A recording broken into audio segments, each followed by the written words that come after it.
Hey y'all, wow, wow. Everywhere we turn, there is more news. There is some joyful news because survivors have been found. There is sad news because whole families have been lost.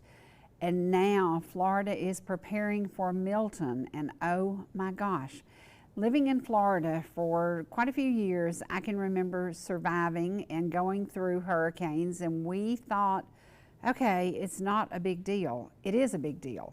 And this one, the state of Florida is telling people to prepare in very, very different ways than they've ever asked them to before. And they tell them if you live in an area that you know is going to be hit, and this sounds crazy, y'all, they have told residents to write your name with a magic marker here.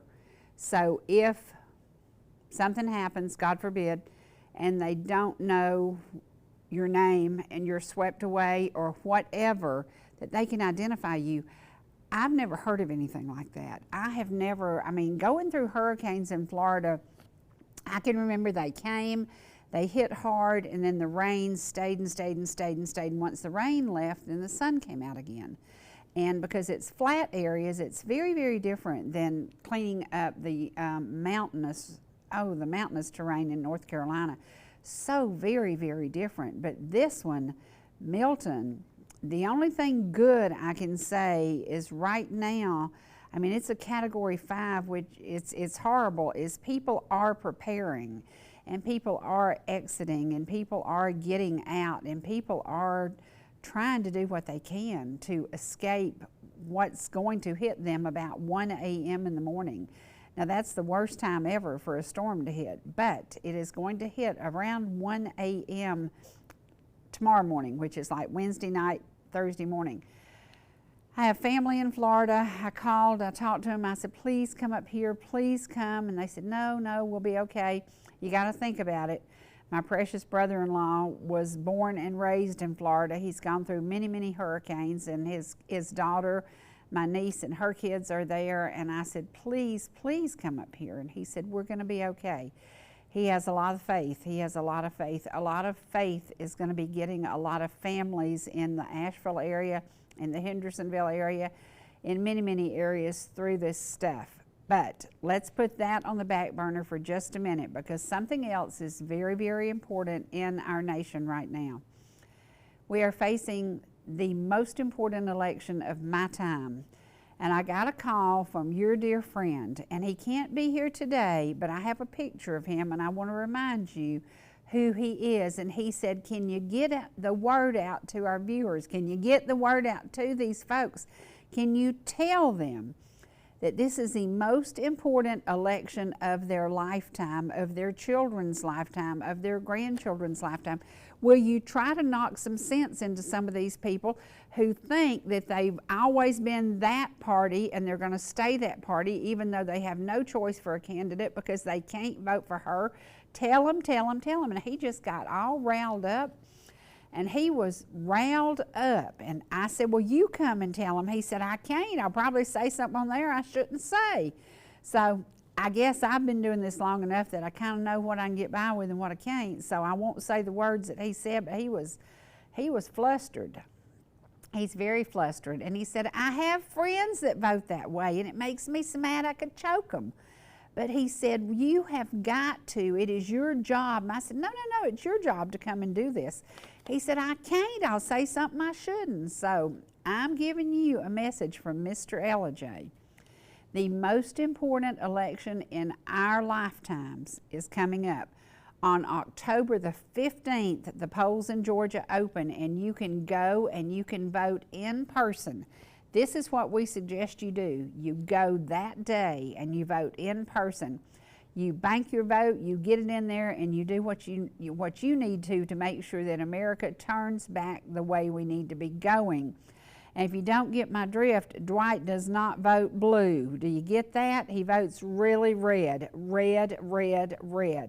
And he said, get the message across to these people. We have got to get our nation back.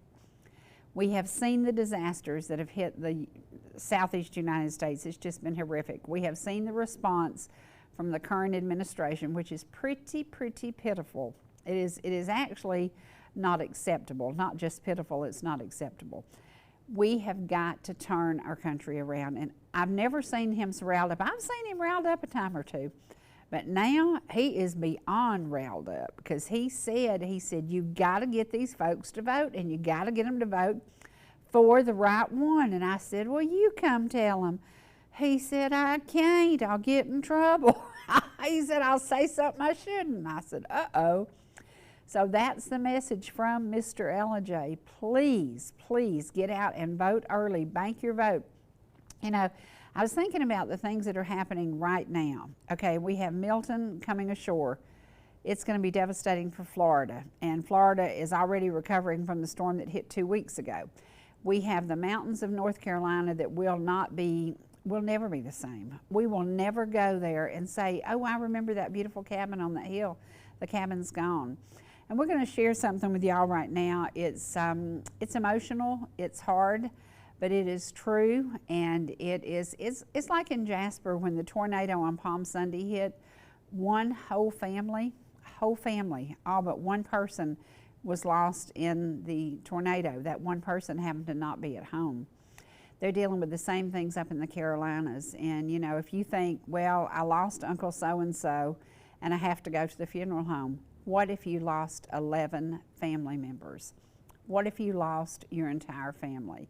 So we're going to share some things with you that I hope will make you write a check to Samaritan's Purse, to make a donation to your local. Vicki Thompson is still getting up stuff. We're still getting up stuff down in Ball Ground in Jasper.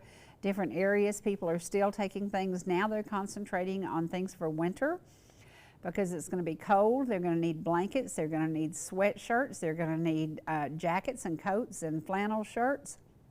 So it's not time to give up on helping our neighbors. As the temperatures change, it's going to be a very, very different situation for them.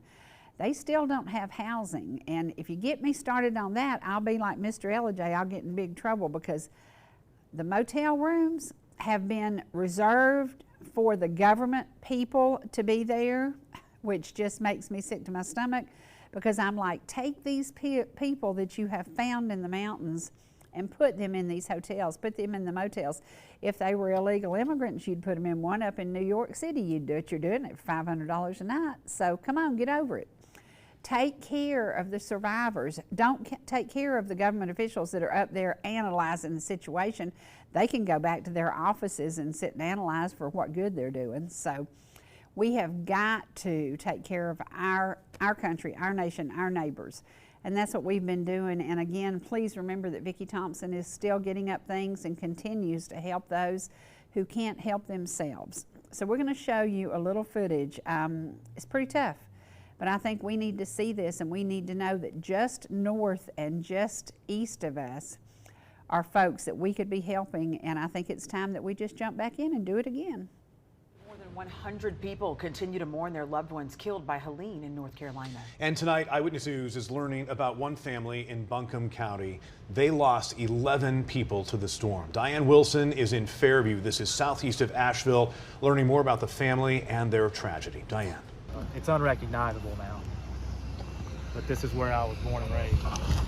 This is what's left of Craigtown.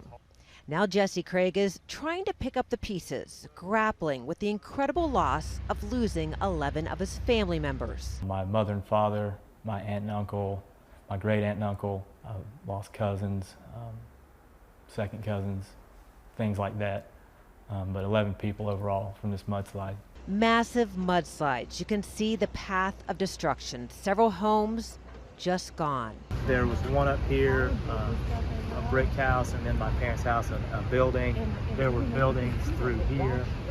All of these homes, his family's proud history, now piles of rubble. As Jesse walked Eyewitness News around his family land, he shared how his grandfather bought this land more than 80 years ago. The locals call it Craigtown because I'm a Craig, and a lot of my family still live over there. My dad was born and raised there. You know, my whole family's been in this tight-knit community. The family built 8 decades of memories, but never could imagine suffering a loss like this. included in the 11 family members of firefighter Tony Garrison, who died while saving a family member from this home. Look at this red truck. One of Jesse's family survived the onslaught inside of it when the mudslides came, carrying his truck to here. Then he had to break the back window to escape. We'll never make sense of it. You know, it's our community and our town. I don't know that it'll ever be the same.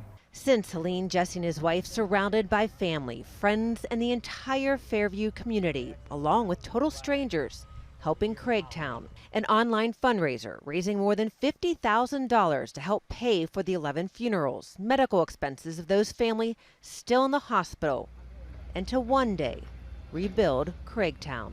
We don't want people to forget like months down the road.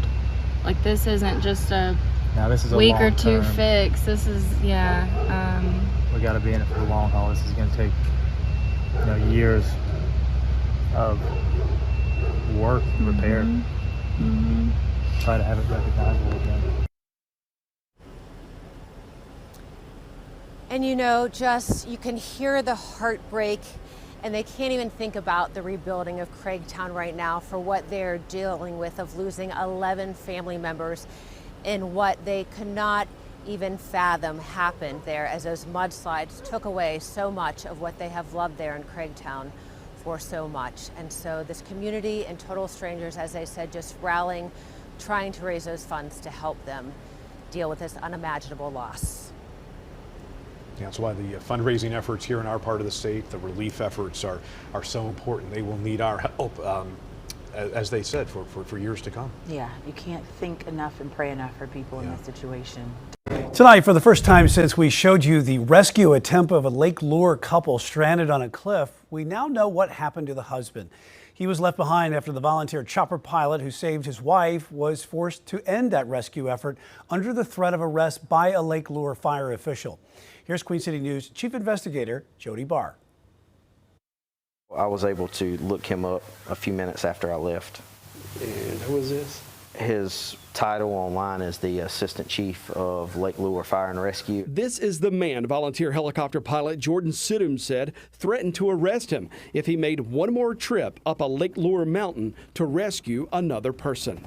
Just minutes before, a couple waved Sidum down as he passed overhead. Mike and Susan Coffey were stranded on a cliff after the storm washed away their home and the land it sat on. We could see the water starting to get much more violent, right? And we could see trees start to go down and the water levels start to rise, but we kind of thought we were safe because we were so high up. And then we started to hear a lot of noises. Rumbling. Just rumbling. It wasn't thunder. What's this weird rumbling? Yeah, trees falling, right. Rocks, so it got a little bit frightening at that point. We actually sat there and then we watched our house go. The cliff just dropped.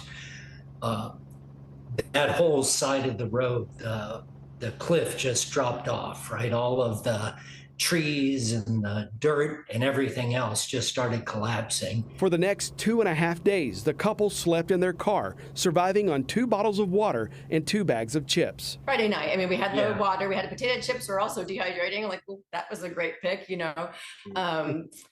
But so by the next morning, we were starting to get worried again of what we would have to be able to drink. We started to see helicopters go over. So every time we heard a copter, we'd just run out and start waving. There was a big pile of rocks at the house next door. So we did a big SOS sign in the cul-de-sac with the rocks and just staying in the moment to stay positive and not worry too much. And then we saw this small black helicopter fly and we were waving at it and it stopped. And it actually stopped. Well, yeah, it circled over us. When you saw that helicopter make a U-turn and start coming toward you, what was going through your mind at that moment? Thank God. Thank God somebody saw us. Somebody was trying to help somewhere. So that was the first time somebody actually stopped and acknowledged that we were there. And so Mike says, of course, for me to go first, he'll stay there with the cat. And then Jordan says, I'll come back and get you. Sidum left his son with Mike Coffey and flew Susan to what Sidum described as a command post 3 minutes away near Lake Lure. So we land and I get out of the helicopter and I go towards them. And so then Jordan is able to come out and they're just standing there looking very mad and very annoyed. And so, who are you? I didn't realize he had just taken upon himself, followed his heart to come help rescue people. And his communication is so down, it's hard to know who to let know that he has this free airspace that he can go do this. So he was telling them who he was and what he was doing. And they were just not happy. They weren't happy about it. And he said, this is our mission. This is our operation. We can't just have you flying in and out. And so he was trying to tell them, Jordan was telling them, well, I can't just leave her husband there. I don't want to separate a family. So if you just let me go back and get her husband, and then I'll bring him here, and then I'll take my son and we'll go. One of the Michigan firemen Sidum says he spoke to and who gave him radio frequencies to help coordinate with them told him to do whatever he had to. Susan Coffey witnessed that conversation. Pretty much told him, in a way, break the rule, just go get her, go get the husband so that they can be reunited. So that's why I thought that it was okay that he was going to be able to go get him. I didn't know that then he was threatened with arrest.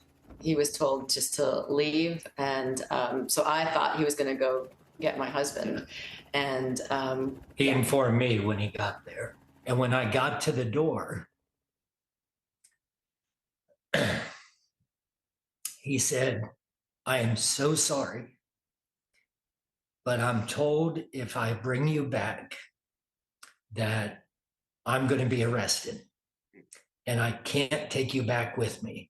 And in fact, I was told I couldn't come get my co-pilot, my son. I just told him I'm not going to leave my son here.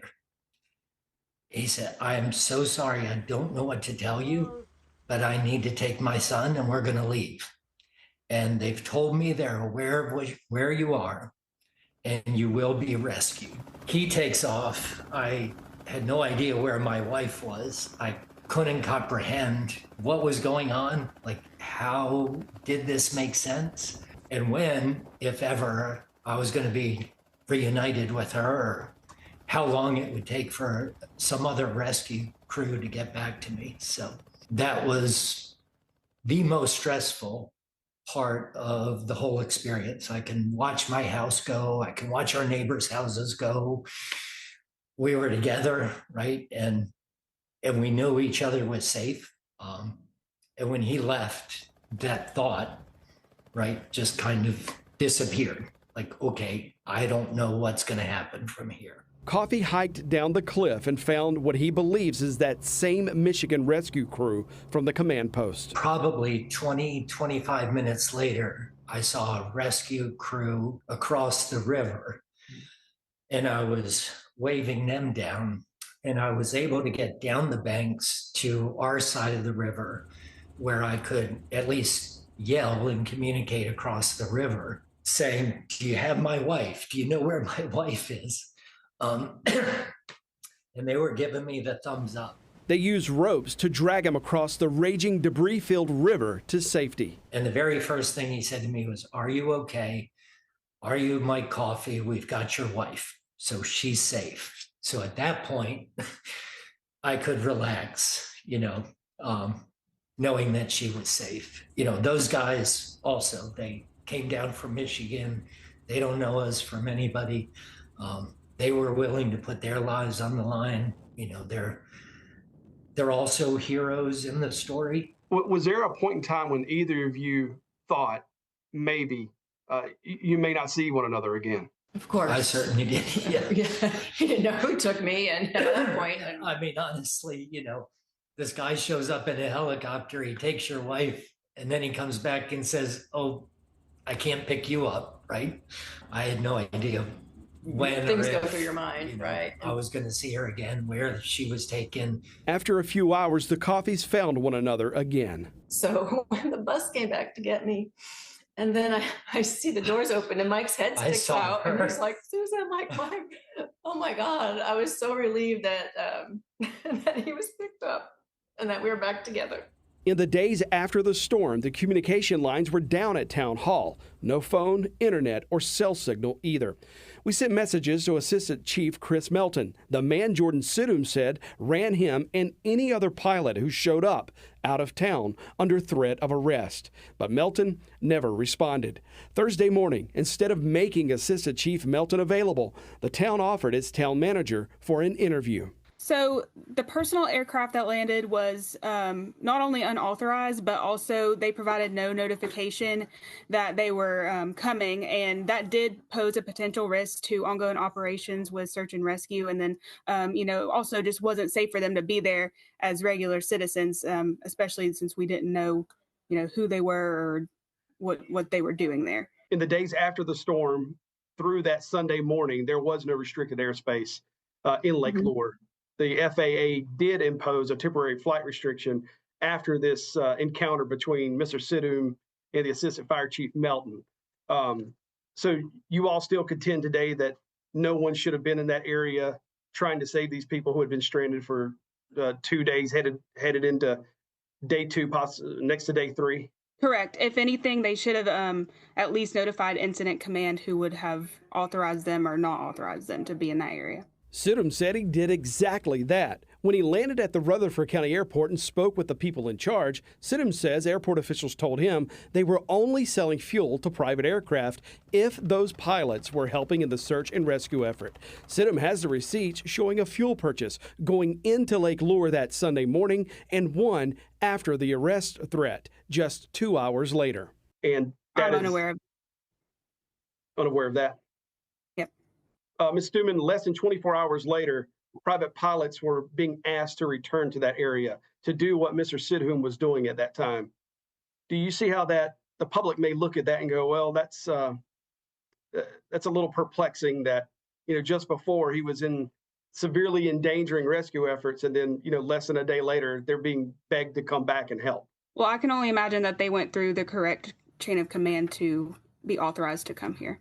What was the danger posed in what Mr. Sidum did, the specific danger that day? Well, it interrupted operations of the people who were there from national, state, and local resources, one, and two, downtown Chimney Rock is in disarray right now. For someone who's not adequately trained in emergency operations, especially at that time, they should not have been in that location. Well, just some hours later, he was back in the area, and the county welcomed him in to do exactly what he did just the day before. Do you think his training was significantly improved overnight? I think that it's not that we're turning away help or volunteerism at all. Once again, we just need to go through the right steps to do that. So we're aware, the state is aware, Rutherford County is aware, and the town of Lake Lure and village of Chimney Rock is aware of what's going on. That was not the case initially.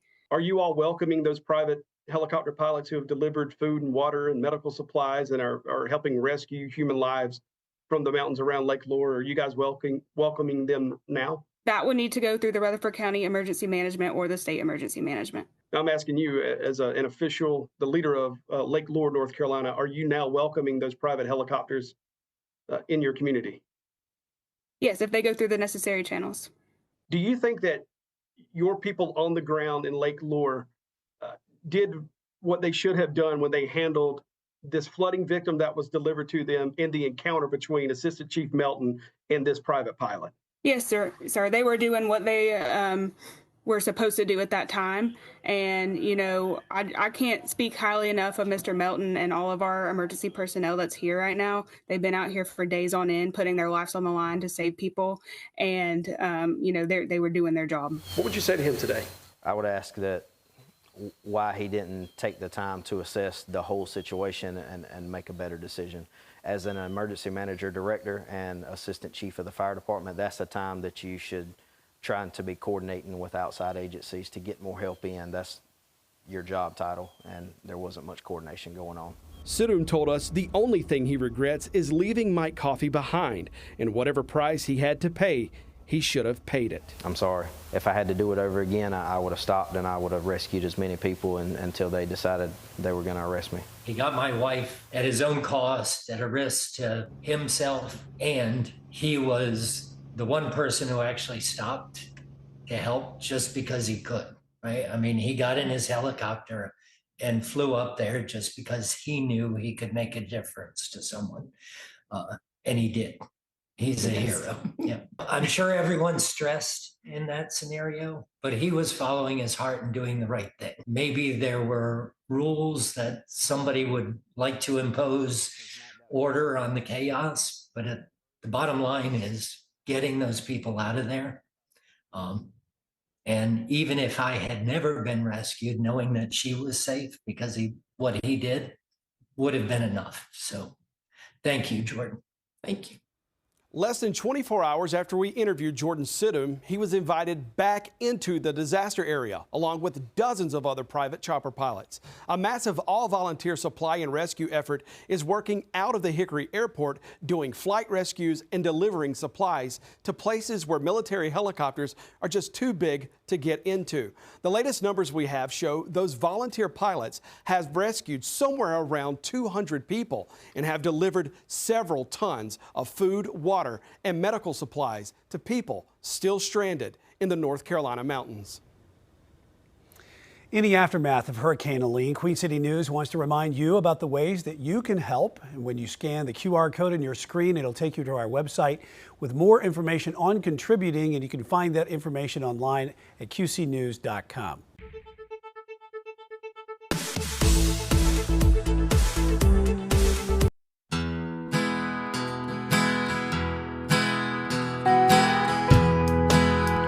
There's a storm across the valley, clouds are rolling in. The afternoon lies heavy on my shoulder.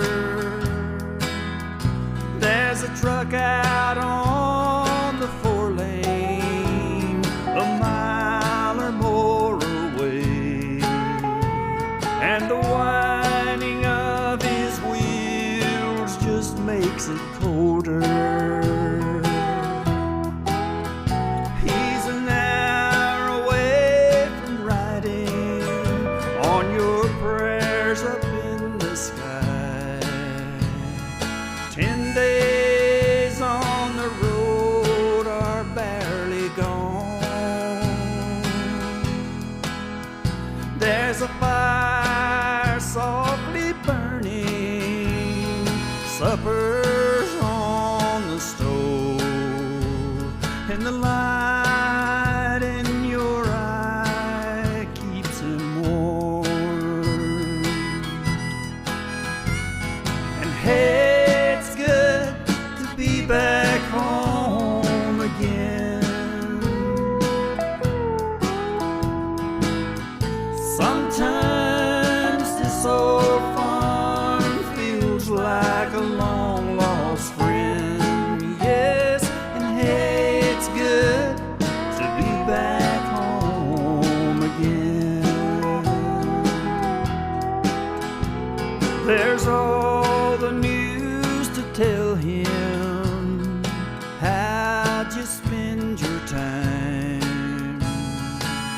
And what's the latest thing the neighbors say? Your mommy called last Friday. Sunshine makes her cry. You felt the baby move just yesterday. And hey, it's good to be back home again. Sometimes this old farm feels like a long lost friend. Yes, and hey, it's good to be back home again. And all the time that I can lay this tired old body down and feel your fingers feather soft upon me, the kisses that I live for, the love that lights my way. that living with you brings me. It's the sweetest thing I know of, just spending time with you. It's the little things that make a house a home, like a fire softly burning, supper on the stove, and the light in your eye keeps me warm. And hey, it's good to be back home again. Sometimes this old farm feels like a long lost friend. Yes, and hey, it's good to be back home again. Hey, it's good to be back home again. Sometimes this old farm feels like a long lost friend. Yes, and hey, it's good to be back home again. I say, hey, it's good to be back home again.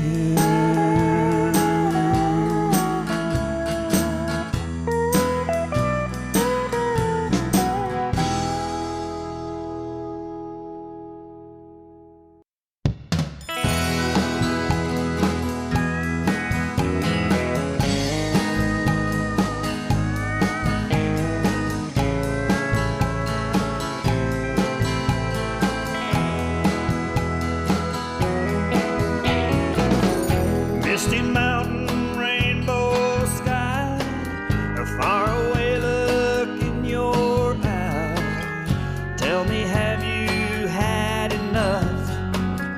Traffic jams and city stuff. Don't you think it's time to go where black bears climb and waters flow? Hummingbirds out on the deck, your feet propped up, and what the heck? You'll love how we live here in these mountains. Everything is gonna be alright, and we all wave hello here in these mountains. Life is good, we sleep well at night. It's alright, the mountain life.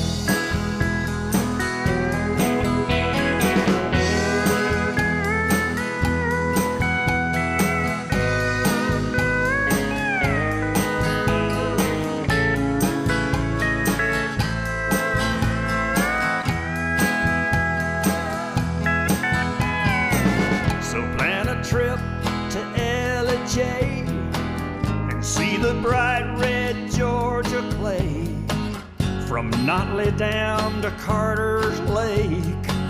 All the memories to make, so much here for all to see, a land that is so dear to me. Welcome home to all your dreams, hot rod Fords and crystal streams. Now you'll love how we live here in these mountains. Everything is gonna be alright. We all wave hello here in these mountains. Life is good, we sleep sleep well at night.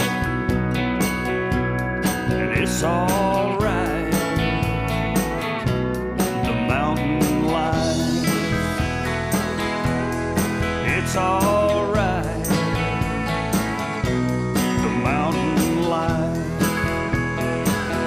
Y'all come by and see us anytime you can.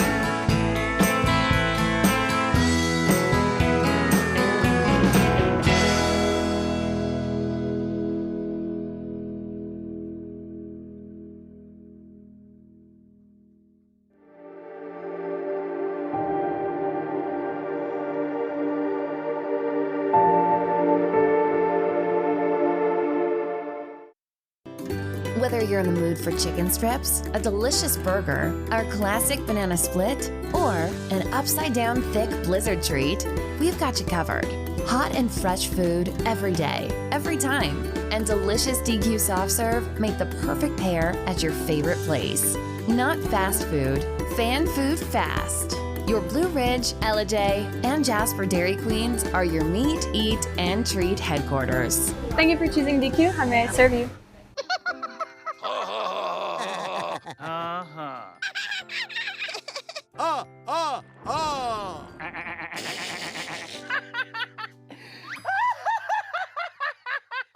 loves to giggle. Elmer's mommy taught him that laughing can help when you have a big feeling, like when you feel happy. Make sure to celebrate when you're happy and laugh it out. Love your mind. He's loose. He's across the 40 to the 50. It's a foot race to the end zone. Keep it. He's got a little bit of running room. Hops over a defender, picks up the first down. There he goes up the middle. He'll be cut down at the 20. Is into the end zone for a Fannin Rebel score. Catches it in stride. He'll go to the end zone. Breaks the tackle. Touchdown.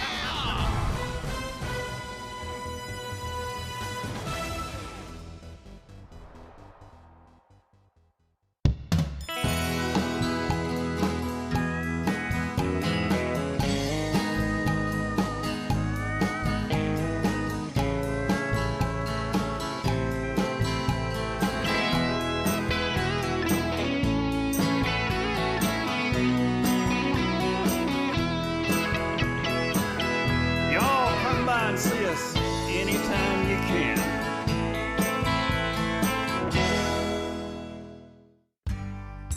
Whether you're swimming in the sea or splashing in the pool, making a masterpiece, or just making memories, writing a great American novel, or writing your term paper that's due tomorrow. Whatever you do in life, Farmers is here to protect it. For all your insurance needs, call Donald Curtis in Blue Ridge.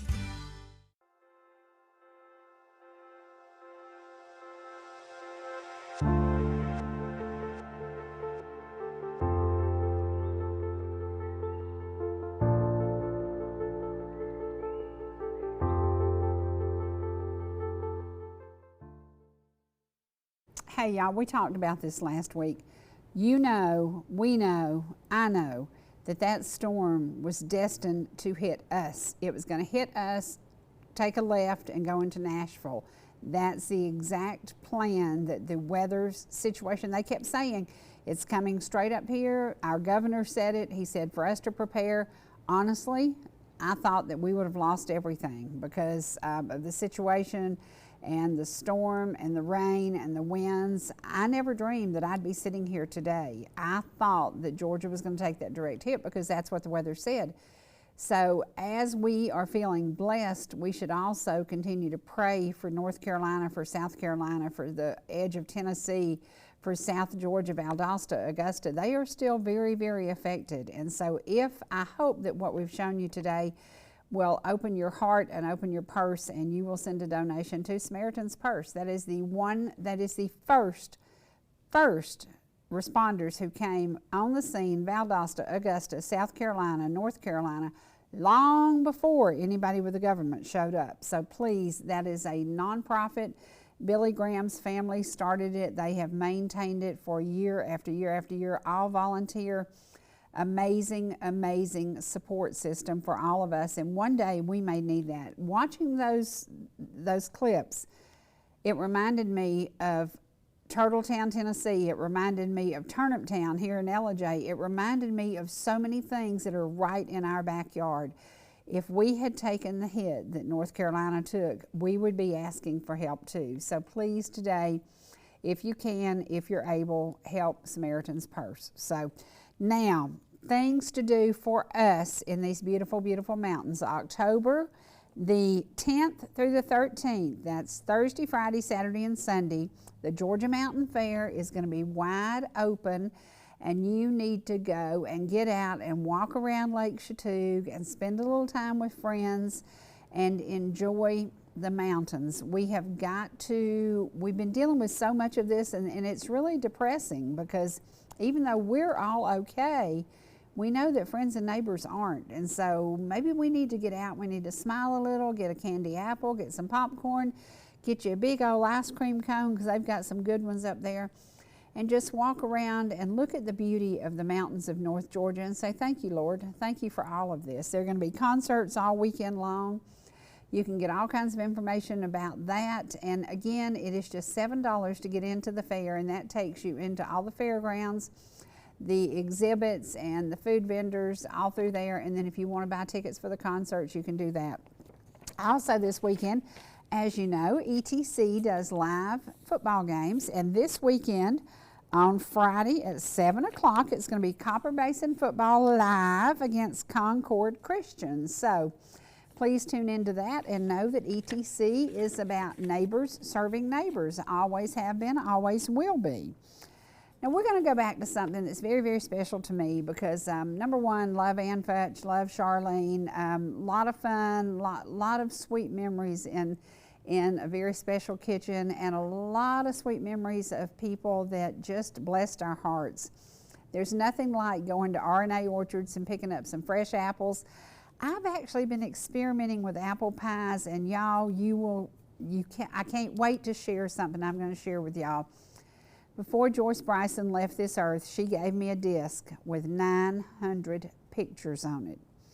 It had my birthday party. It had she and Pauline and I at the cannery when they were canning food that I am still eating today. Y'all think about that.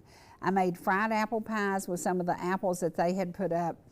They loved going to R&A. They loved hitting all the orchards. They loved canning. They loved doing, and they loved doing it together. So two dear friends are now in heaven watching over me. And I feel sure they are, because those ladies were two very, very special ones.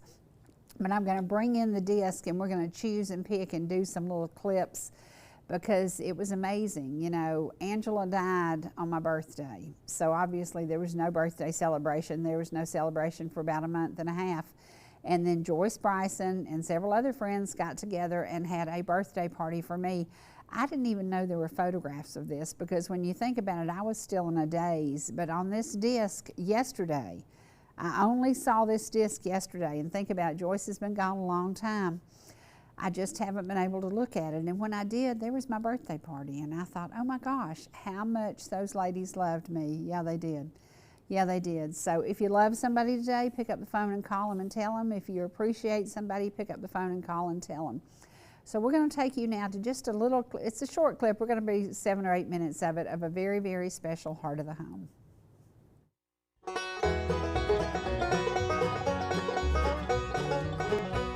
The rockers on the front porch singing old familiar song. The tractor's in the barn and the pastor's freshly mown. Looking through the screen door, the aroma draws you in to the heart of the home where old memories begin. The heart of the home keeps calling you in. Sherry's in the kitchen, cooking with her friends, sharing recipes together, stories and songs, making new memories, the heart of the home. Welcome to Heart of the Home, away from home, but almost home. We're in Charlene's home. Now, Charlene is my Wednesday co-host on North Georgia Now Today. Now, Charlene, what's it been like to be a part of this show? Words can't explain what it's been like. It's changed my whole life, to be honest. And people just come up and they tell us how much they enjoy it and what a blessing the show is to them. And sometimes people say that that's all they get up for in the morning is to watch the show. And We've that heard really that. touches me. We have heard that. Now, the man standing behind you happens to be my one co-host that has the nerve to get me every opportunity he can, right? Yes, he does. Okay, Bill Senior always finds a way to get me, whether it be my age, my hair, whatever, he gets me. That Sherry Stay makeup. That Sherry Stay makeup. He created that, you know, it's Bill who makes me blossom, you know, because he brings out some of me. Right. Now, Matt, on the other hand, grounds me totally. Matt Dobler, who sings lead with the Diplomats and sang with the Inspirations for 14 years, on Tuesday is our inspirational message bringer. Right. He always has something positive to say, and it doesn't matter where you are in the valley, he's got a message with a Bible verse that'll bring you out of that. Matt, what's it mean to you to be able to do that? Well, it's a great opportunity, a great privilege. I think with the opportunity and privilege is a great responsibility to the people that are watching. They watch looking for some hope and some encouragement, and that's when we pray about a message, we pray for encouragement. There's enough negative in this world that needs to be something positive. So it's great just to bring a little bit of light into some darkness that's going on in this world and the economy and everything. So I think it's great opportunity and privilege to be able to share that, to encourage people along the way. It's amazing. Now, everybody says if you've seen me in the past year, you see a glimmer in my eye, you see a little bit of maybe a little happy level I haven't had before. This man is responsible for this. He keeps me grounded, keeps me focused, and drives the motorhome. He took the stress off me. On New Year's Day, I began my day stuck in Mineral Bluff, Georgia, with a motorhome I couldn't drive. One phone call and I was rescued. He continues to rescue me every time we have to go to events. Now, Freddie, what's it like for you to step into a role that you've never done before? Well, it's like you said, one I've never done before, and I get to meet a lot of people and that I normally wouldn't have met, and I really enjoy that. Right. Now, we got to go to the Georgia Mountain Fair and meet somebody that we absolutely adore, Earl Thomas Conley. What was that like for you? Because also Aaron Tippin. Aaron Tippin. You have sung Earl Thomas Conley's songs for years and years and years. Did you ever think we'd sit down and get to do an interview with him? No, I didn't. I was lucky enough to get to meet him back in the 90s, but didn't get to talk to him as much as we got to talk to him recently, right. And that was a thrill for me. It was fun. It was fun. Now, we have traveled 14,000 miles in the motorhome. Between the motorhome and the Tahoe, we've kept up with the mileage. It's amazing. But talk about the lives we've touched and how people come up to the motorhome while we're parked and knock on the door. That's really awesome to be in the motorhome and see people come in and eat. Because lots of cooking. Lots of cooking going on. Now, we are truly a cooking show. Heart of the Home started in my kitchen. Today, his mom is featured on the February new Heart of the Home calendar. This is a chocolate cake. Now, y'all, I can't describe it. I can't explain it. Do you smell that cake? I'm afraid to. Oh my gosh. Miss Loretta Brackett just made us this cake. It is warm. It is wonderful. It is deadly sweet, but it is so good. And now, how are we going to do this? I get the middle. You get got the middle. all the chocolate in it. Well, we will be sharing this recipe and 12 or 14 others on the new Heart of the Home calendar. Today's program is going to introduce you to some of the recipes we're doing. We chose old recipes, tried and true recipes. Your aunts. Now let's talk about who's the one that does the fried chicken that's the absolute best? My Aunt Selma. Aunt Selma. Now, what did Doris make that you liked? Banana pudding? I think it's Doris's banana pudding that's on one of the months. I think so, yeah. But we took old recipes and I copied the recipes as the older ladies submitted them. Sometimes there are words that are not exactly right. We're going to bring a lady on now who every time we're out in the public doing live remotes, we'll be doing that again this year, Miss Jen Roberts controls the shots. She plays trivia for us. She has learned, she's from Washington, D.C., for goodness sake.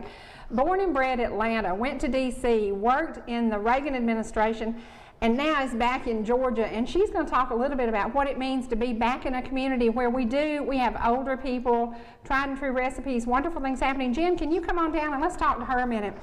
We could never do a live remote without her.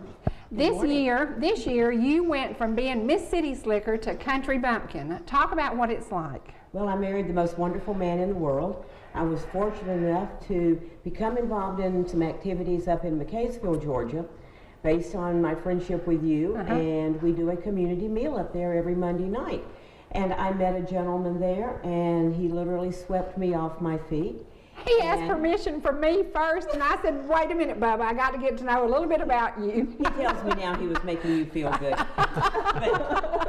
But I'm now a happy married matron in McCaysville, and I'm the proud mother of 8 chickens. That's right. So, and that's going to be a trivia question at our remote, because I've had some people stop and ask me about that.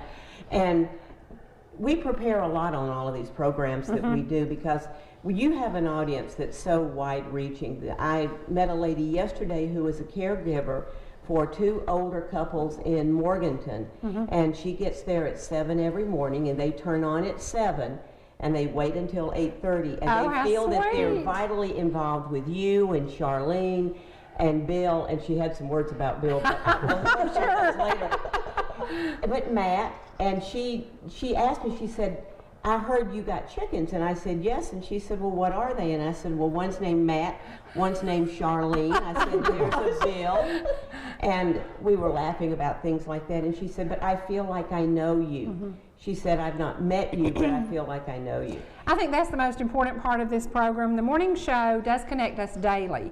If you call me and tell me that someone passed away that morning, we can relay that information immediately. So we are immediately sharing the community every day, 5 days a week. Well, it's hard when you live in an area that has newspapers come out either one day a week or twice a week. Right. The world keeps happening. You know, we ride by the funeral homes on 5 going back and forth from McCaysville to Ellijay, and I invariably find myself going, we've got to call this, this information line or that information line, because we don't know. Or we go to the Monday meal and people share something happened. We recently lost a wonderful friend of ours in her late 90s.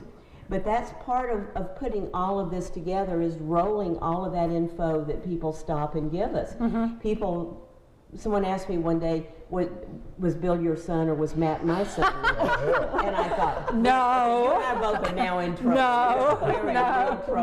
But then I stopped and I thought, wait a minute, this is the scary part. You could be my son. He could be my son.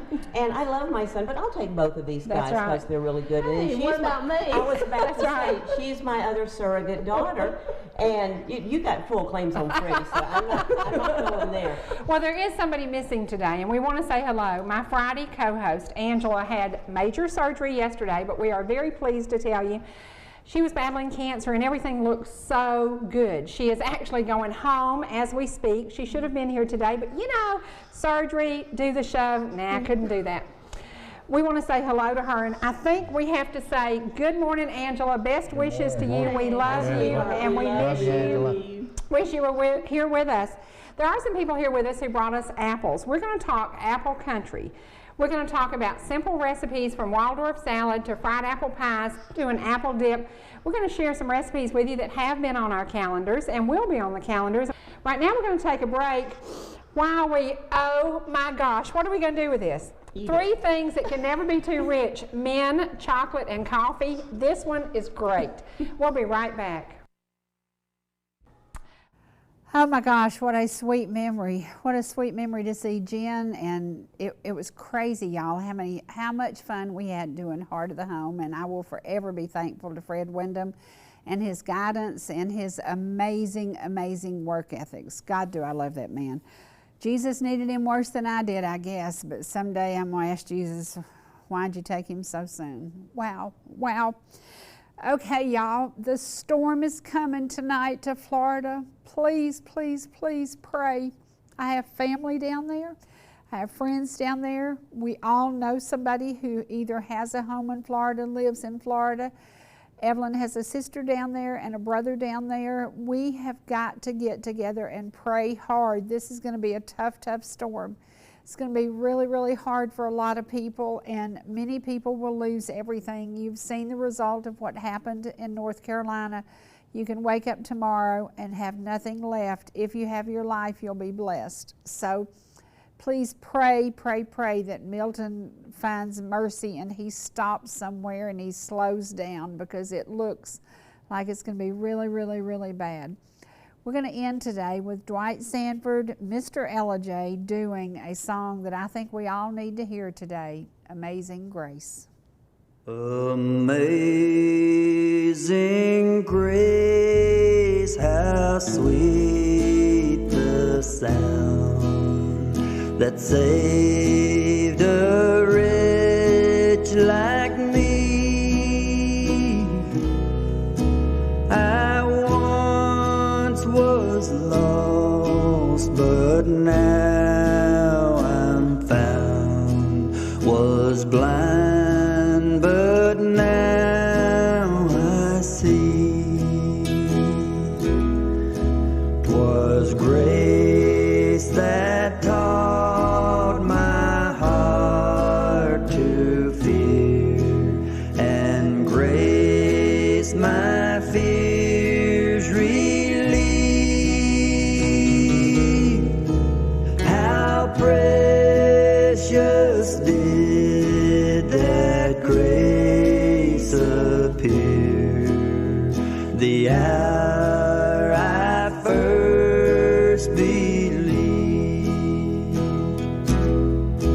When we've been there 10,000 years, bright shining as the sun, we've no less days to sing God's praise than when